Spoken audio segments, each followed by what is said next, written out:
சகோதரர்களே, ஜனாசா தொழுகையில் எங்களுக்கு தெரியும் 4 தக்பீர்கள். முதல் தக்பீருக்கு பிறகு சூரத்துல் ஃபாத்திஹா, இரண்டாவது தக்பீருக்கு பிறகு நபி ஸல்லல்லாஹு அலைஹி வஸல்லம் மீது ஸலவாத், மூன்றாவது தக்பீருக்கு பிறகு துஆ. சகோதரர்களே, பள்ளியில் வந்திருக்கும் இந்த ஆயிரக்கணக்கான பேரை எழுப்பி ஜனாசாவுடைய துஆ தெரியுமா என்று கேளுங்கள். 10 பேர் ஓதுவார்கள், மற்ற யாருக்குமே தெரியாது. எந்த அளவு துரதிஷ்டவசம் என்பதை பாருங்கள்.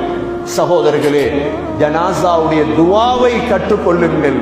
அல்லாஹும்ம ஃபிர் லஹு வர்ஹம்ஹு வஆஃபிஹி வஅஃபு அன்ஹு வஅக்ரிம் நுஸுலஹு வவஸ்ஸி' முத்கலஹு வக்ஸில்ஹு பில்மாஇ வஸ்ஸல்ஜி வல்பர்த் ونقه من الخطايا كما ينقى الثوب الأبيض من الدنس وأبدله دارا خيرا من داره وزوجا خيرا من زوجه وأعيده من فتنة القبر وعذاب النار.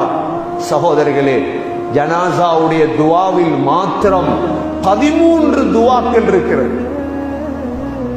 13 துஆக்கள்.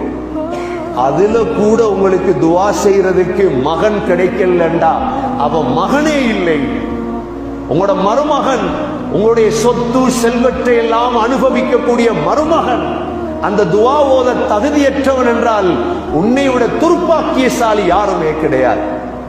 அந்த துஆவையாவது பிள்ளைகளுக்கு அடித்து கொடுத்து வையுங்கள். என்னுடைய காணி, சொத்து, பத்து முழுதையும் அனுபவிக்கும் நீ எனக்காக இந்த துஆவையாவது செய். அல்லாஹும்ம ஃபிர் லஹு, யா அல்லாஹ், அவருடைய பாவத்தை மன்னிப்பாயாக. முதலாவது